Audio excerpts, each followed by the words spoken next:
किसान साथियों नमस्कार, मैं पुनीत सिसोदिया। किसान भाइयों, हमारे बहुत सारे किसान साथी ऐसे हैं जो प्लांटेशन कर चुके हैं टमाटर की फसल की, बहुत सारे करेंगे फरवरी के मंथ में।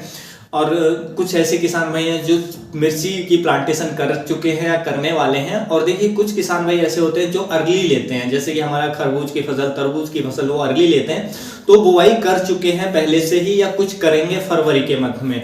तो आज की इस वीडियो में हम आपको एक ऐसे बहुत ही अच्छे केमिकल फर्टिलाइजर के बारे में जानकारी देने वाले हैं जो टमाटर की फसल के लिए, मिर्ची की फसल के लिए, जो हमारी बेल वर्गीय फसल है उनके लिए बहुत ही अच्छा रहता है, उनकी अधिक ब्रांचेज निकालने के लिए, उनकी बेटर ग्रोथ के लिए और उनका हरापन लाने के लिए, यानी कि उनके ग्रीनिश इफेक्ट के लिए, यानी कि जो फसल है वो हमारी हरी भरी ग्रो करे और अधिक ब्रांचेज उसकी आए, उसके लिए ये फर्टिलाइजर बहुत ही शानदार रहता है। उसके साथ साथ ये हमारी फसलों को हर तरह के स्ट्रेस से बचाने में भी हेल्प करता है, चाहे वो बायोटिक स्ट्रेस हो, चाहे अबायोटिक स्ट्रेस हो, चाहे किसी फंगस की वजह से स्ट्रेस हो, डिजीज का स्ट्रेस हो या इंसेक्ट का स्ट्रेस हो, तो उसको भी टॉलरेट करने में हेल्प करता है हमारे पौधे की।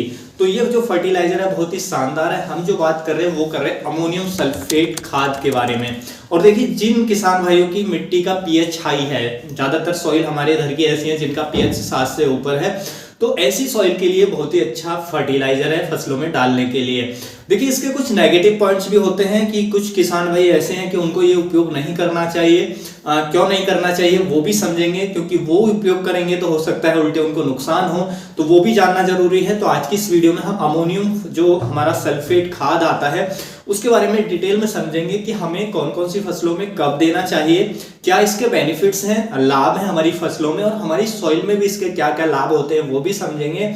और इसका क्या प्राइस पड़ेगा 1 एकड़ का, यानी कि 1 बैग का जो प्राइस है इसका क्या पड़ेगा, और इसके क्या बेनिफिट्स होंगे और क्या नेगेटिव इफेक्ट भी इसके होते हैं, यानी कि इसके क्या नुकसान भी होते हैं वो भी हम समझेंगे।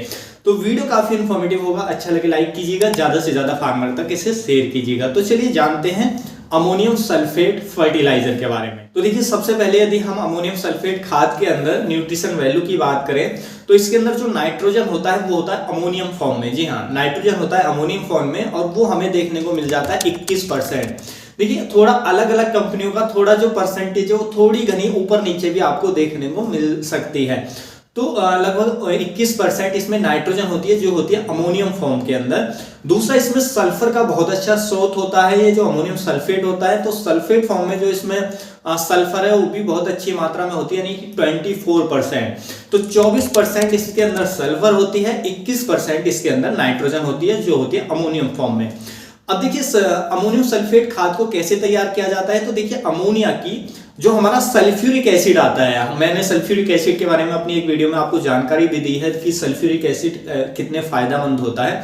तो जो सल्फ्यूरिक एसिड से अमोनियम की क्रिया करा करके जो अमोनियम सल्फेट फर्टिलाइजर है वो तैयार किया जाता है। तो इस तरीके से तैयार किया जाता है जिससे जो हम सल्फ्यूरिक एसिड से क्रिया कराते हैं तो वहां से इसमें सल्फर आता है, और अमोनियम से क्रिया कराते हैं सल्फ्यूरिक एसिड तो वहां से अमोनियम से नाइट्रोजन आती है, यानी कि अमोनियम फॉर्म में नाइट्रोजन आती है और सल्फ्यूरिक एसिड से इसमें सल्फर आता है। तो दोनों से मिलकर बनता है हमारा अमोनियम सल्फेट, जिसमें नाइट्रोजन और सल्फर दो कंटेंट हमें देखने को मिलते हैं। तो जो सल्फर का बहुत अच्छा स्रोत होता है। अब देखिए इसमें जो नाइट्रोजन है अमोनियम फॉर्म में है, तो जब हम इसका उपयोग करते हैं अपनी सॉइल के अंदर अमोनियम सल्फेट खाद का, यदि हम इसके बेनिफिट्स की बात करें तो पहला जो बेनिफिट्स है हमें ये देखने को मिलता है कि ये जो अमोनियम फॉर्म में जो नाइट्रोजन होने के कारण ये बहुत तेजी से हमारे प्लांट को मिलता है, यानी कि हम जैसे ही डालेंगे बहुत तेजी से हमें रिजल्ट देखने को मिलते हैं। तो प्लांट इसको बहुत तेजी से उपयोग कर पाता है, और प्लांट उपयोग करके आप देखेंगे कि उसकी जो ब्रांचेज है बहुत अच्छी निकलती हैं। हमने उपयोग किया है टमाटर की फसल में, मिर्ची की फसल में और वेल्स क्रॉप में, हम वाटरमेलन में यूज करते हैं, मेलन में यूज करते हैं, कुकुम्बर में यूज करते हैं। उपयोग के बाद हम देखते हैं कि जो ब्रांचेज बहुत अच्छे से निकलती हैं, ग्रोथ बहुत फास्ट आती है, हरी भरी जो ग्रोथ है हम पौधे की फसलों की वो हमें देखने को मिलती है इसके उपयोग के बाद। तो ये 100% सॉल्युबल होता है जो अमोनियम सल्फेट होता है, तो तेजी से घुल करके तेजी से हमारे प्लांट को लगता है, जिससे इसके रिजल्ट हमें बहुत जल्दी देखने को मिलते हैं। तो देखिए इसमें नाइट्रोजन होने के कारण ये हमारी फसलों की जो वेजिटेटिव ग्रोथ है उसको बेस्ट करता है। दूसरा, इसमें सल्फर होने के कारण भी ये हमारी फसलों में हरापन लाता है। नाइट्रोजन और सल्फर दोनों हमारे फसलों के अंदर क्लोरोफिल को बढ़ाने में हेल्प करते हैं। तो नाइट्रोजन सल्फर दोनों साथ आने से और ज्यादा ग्रीनिश इफेक्ट हमें देखने को मिलता है जब हम इसका उपयोग अपनी फसलों में करते हैं। और देखिए नाइट्रोजन के साथ सल्फर होने से या सल्फर के साथ नाइट्रोजन होने से ये एक दूसरे के जो इफेक्ट है, प्रभाव, उनको बढ़ा देते हैं, यानी कि उनकी उपयोग दक्षता को बढ़ा देते हैं। आप नाइट्रोजन के साथ जब भी सल्फर यूज करेंगे तो इनका कॉम्बिनेशन बहुत अच्छा रहता है, ये एक दूसरे के प्रभाव को अच्छा कर देते हैं, यानी कि पौधा नाइट्रोजन को अधिक ले पाएगा, सल्फर को अधिक ले पाएगा। तो ये एक दूसरे के लिए बहुत ही अच्छे कंपेटेबल है। तो हमें दोनों को कंपेटेबल करके, अगर आप अमोनियम सल्फेट खाद का उपयोग भी नहीं कर रहे हैं तो आप जैसे यूरिया का उपयोग कर रहे हैं तो उसके साथ हमेशा सल्फर का उपयोग करें। यदि आपकी फसल में सॉइल में सल्फर की डिफिशियंसी है तो उसके लिए यूरिया के साथ इसका कॉम्बिनेशन बहुत अच्छा रहता है, तो आप इसका उपयोग करें। और देखिए इसका उपयोग हम स्प्रे में भी कर सकते हैं, जो अमोनियम सल्फेट खाद है तो स्प्रे के माध्यम से भी आप दे सकते हैं। कितनी डोज देनी है वो हम आगे बात करेंगे। तो हम स्प्रे में भी अपनी फसल की वेजिटेटिव ग्रोथ में दे सकते हैं। तो नाइट्रोजन होने से फसलों की ग्रोथ अच्छी आती है, फसलों में प्रोटीन फॉर्मेशन तेज होता है, फसलें हमारी अच्छी देखने को मिलती है, हरी भरी देखने को मिलती है। दूसरा, सल्फर होने से क्या काम करता है कि ये सल्फर होने से हमारी फसलों में, आप जानते हैं सल्फर भी एक सेकेंडरी न्यूट्रिएंट्स है जो हमारी फसलों के लिए बहुत ही आवश्यक है।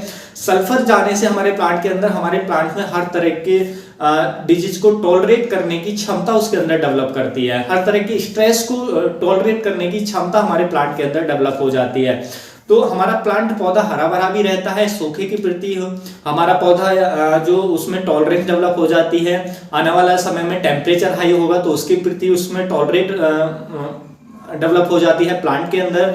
सर्दी के मौसम में भी आप देते हैं तो उस समय भी ये जो सल्फर है सर्दी से हमारी फसलों को बचाने में काम करता है, यानी कि उसके प्रति भी टॉलरेट हमारे पौधे को बनाता है। तो इस तरीके से हमारी फसलों पर को टॉलरेट करता है, हर तरह के स्ट्रेस से बचाने का ये काम करता है। उसके साथ साथ सल्फर आप जानते हैं कि ये हमारी फसलों पर एज ए फंजीसाइड भी वर्क करता है, यानी कि ये फंगस को भी कंट्रोल करने में इफेक्टिव है। और देखिए यदि हम इसको स्प्रे में यूज करते हैं तो आप जानते हैं कि ये प्रिवेंट करता है माइट्स को भी, यानी कि जो सल्फर है वो माइट्स की पॉपुलेशन को, ग्रोथ को रोकने में भी हेल्प करता है, जो बहुत एक समस्या होती है मिर्ची के अंदर, हमारी बेल वाली फसलों के अंदर जो माइट्स है एक बहुत बड़ी समस्या होती है।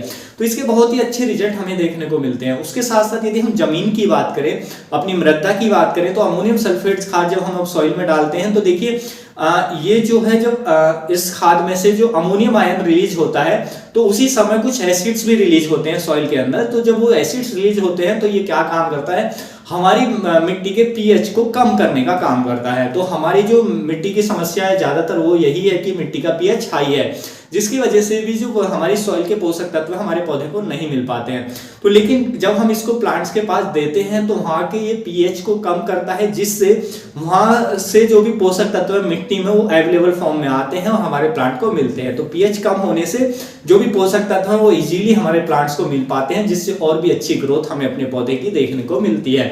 तो ये हमारे भूमि के लिए बहुत अच्छा है। सल्फर आप जानते हैं भूमि के लिए कितना अच्छा है, भूमि में इसके जबरदस्त रिजल्ट देखने को मिलते हैं। सल्फर के भूमि की पोरोसिटी को बढ़ाता है, भूमि में जो वाटर होल्डिंग कैपेसिटी है उसको इंक्रीज करता है, भूमि को मोर फर्टाइल बनाता है। तो ये सब बेनिफिट्स हमें देखने को मिलते हैं, तो काफी अच्छा ये रहता है। तो देखिए यदि आप इसका स्प्रे में यूज कर रहे हैं तो स्प्रे में जो हम डोज रख सकते हैं वो रख सकते हैं 5 ग्राम पर लीटर के हिसाब से, पानी के अंदर मिलाकर के, टैंक के अंदर मिलाकर के हम अपनी फसलों में स्प्रे कर सकते हैं। एक तो वेजिटेटिव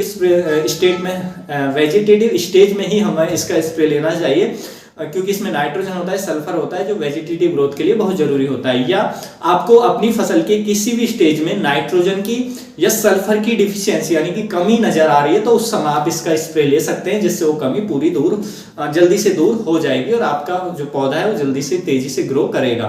तो ये सब इसके बेनिफिट्स होते हैं। और यदि हम इसके प्राइस की बात करें तो देखिए ये जो हमें पड़ता है वो लगभग 1200 रुपए का एक बैग पड़ता है। तो ये इसका प्राइस है। यदि हम इसके कुछ नेगेटिव पॉइंट्स की बात करें, यानी कि इसके क्या नुकसान भी हो सकते हैं वो जानते हैं।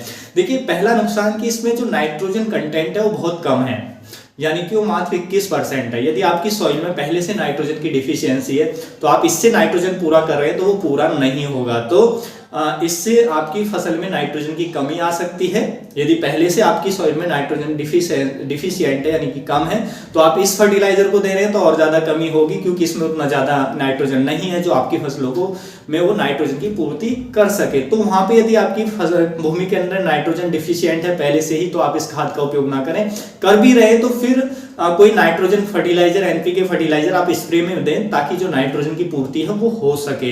तो ये आपको ध्यान रखना है। दूसरा इसका जो नेगेटिव पॉइंट वो ये है कि मान लीजिए आपकी भूमि में सल्फर की अधिकता है, जो अधिकतर सॉइल में नहीं है, क्योंकि ज्यादातर देश की सॉइल ऐसी है जिनमें सल्फर की कमी ही है, अधिकता नहीं है। लेकिन हम 1% मानते हैं आपकी सॉइल में अधिकता है, तो इसमें सल्फर कंटेंट बहुत ज्यादा है, तो आप इसको देते हैं तो सल्फर और ज्यादा होगा आपकी सॉइल के अंदर। जो सल्फर सॉइल में जाने से उसमें टॉक्सिसिटी बढ़ाएगा, तो उससे भी आपकी फसल अच्छी नहीं होगी। तो ये ध्यान रखना है आपको कि नाइट्रोजन की ज्यादा कमी है तो आप इसको दे रहे हैं, तो दूसरा आपको एक और नाइट्रोजन फर्टिलाइजर ऐड करना है जिसमें नाइट्रोजन परसेंटेज ज्यादा हो, उसको स्प्रे के माध्यम से आपको दे करके अपनी फसलों में नाइट्रोजन की पूर्ति करनी है। और यदि आपकी सॉइल में सल्फर की भी अधिकता है तो इससे बचे, क्योंकि इसमें सल्फर कंटेंट बहुत ज्यादा होता है। तीसरा इसका नुकसान ये होता है कि इसका जो प्राइस है वो बहुत ज्यादा है।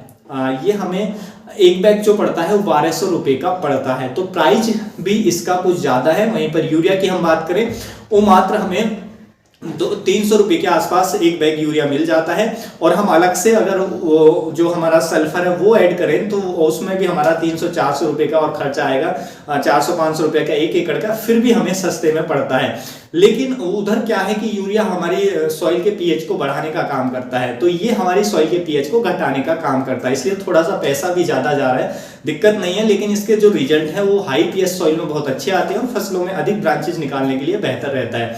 तो इसके कुछ नेगेटिव पॉइंट्स भी हैं किन किसानों के लिए, वो भी मैंने बता दिया। पॉजिटिव तो ये बहुत अच्छा है ही है बहुत सारे किसानों के लिए, तो आप इसका उपयोग करके बेनिफिट्स ले सकते हैं। तो उम्मीद है किसान भाइयों जो आज की जानकारी है आपको अच्छी लगी होगी। जानकारी अच्छी लगी तो वीडियो को लाइक कीजिएगा, ज्यादा से ज्यादा फार्मर के साथ इसे शेयर कीजिएगा ताकि उन तक भी ये जानकारी पहुंच सके। मिलूंगा मैं आपको एक और नई वीडियो में नई जानकारी के साथ, तब तक के लिए आप अपना ख्याल रखिएगा।